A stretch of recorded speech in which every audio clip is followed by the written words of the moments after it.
What did we say we were going to talk about? We said we were going to talk about Game 2 recap, and I guess now just Game 3 recap. Yeah, yeah, I'll talk about both of them. Just give me a rundown of, I guess, your quick feelings about Game 2 since that's already said and done with, and then we'll just jump straight into Game 3. Yeah, I was gonna say it's hard to be positive about game two after watching game three. It's the only game so far where they've looked good. It's the only the offense was clicking. They were not going up there and doing what they did in game one and just swinging for the fences. They were working counts.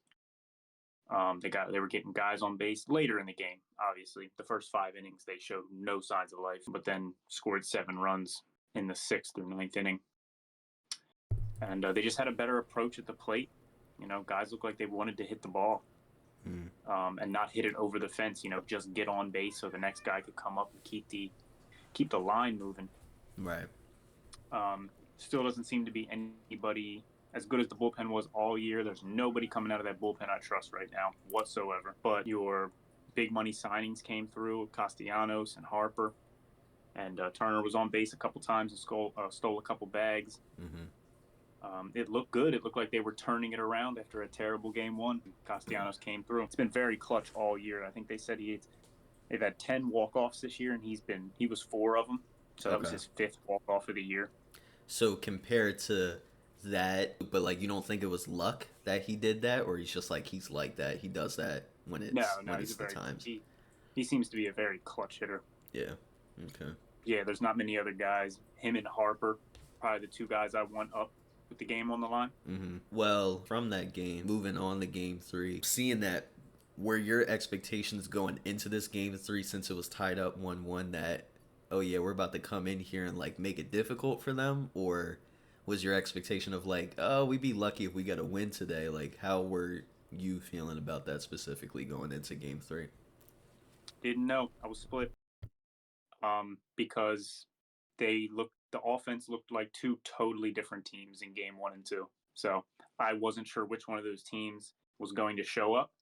And obviously, the offense from game one was knocking at the front door because they had so many uncompetitive at bats. They had so many at bats where there was a part in the game, back to back hitters, Austin Hayes and Edmundo Sosa, both struck out on 3 pitches. And there was not a competitive pitch thrown to them. The balls were in the dirt.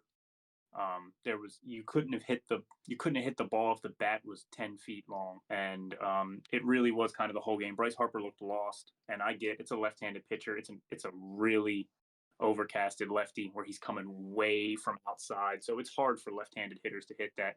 But Bryce Harper just looked lost at the plate. He didn't look like he knew what to do. That's what just confuses me of like when we originally signed him. Obviously I didn't at that time didn't know anything about baseball, but then it's just like everybody's freaking out like oh we got Bryce Harper, we got Bryce Harper, and I'm just like I think they were talking about him a lot more when we originally signed him, but just like recently, like I know he's still talked about, like, but even with these past couple of seasons, just like I don't really hear too much about him or like he's like saving the games. I've just been hearing about Castellanos. I thought Bryce Harper was like he's always going to be solid.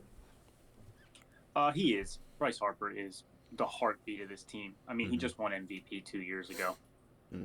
He is he's a future Hall of Fame baseball player. If he retired tomorrow, you could make a case he's already had a Hall of Fame career. Okay. And he'd probably be just missing out if he retired today, Mm-hmm. but he's gonna be in a Hall of Fame unless something insane happens. He's gonna hit 500 home runs. Bryce Harper stretches this year where it's like, man, you're gonna have those funks, but he seemed to be getting into them a lot. So he wasn't his MVP caliber self this season. No, no, I wouldn't say he was.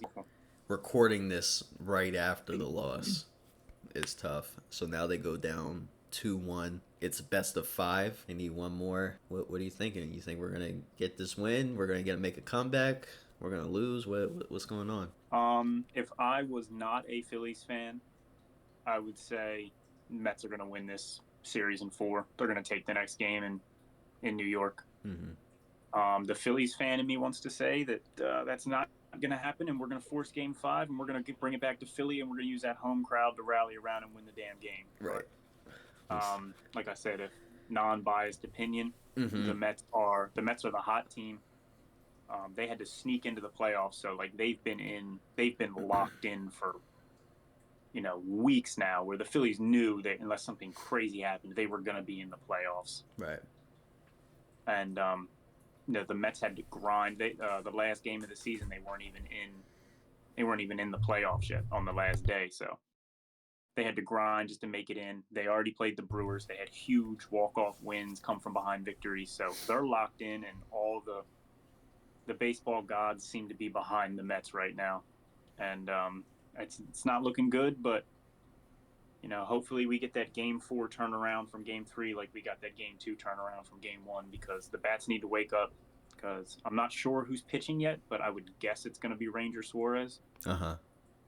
They did ask Rob Thompson after the game if there was a chance Zach Wheeler, who's only on 3 days of rest, typically pitchers rest 5 days before they pitch again. So pitching after 3 days is kind of crazy, but it is the playoffs.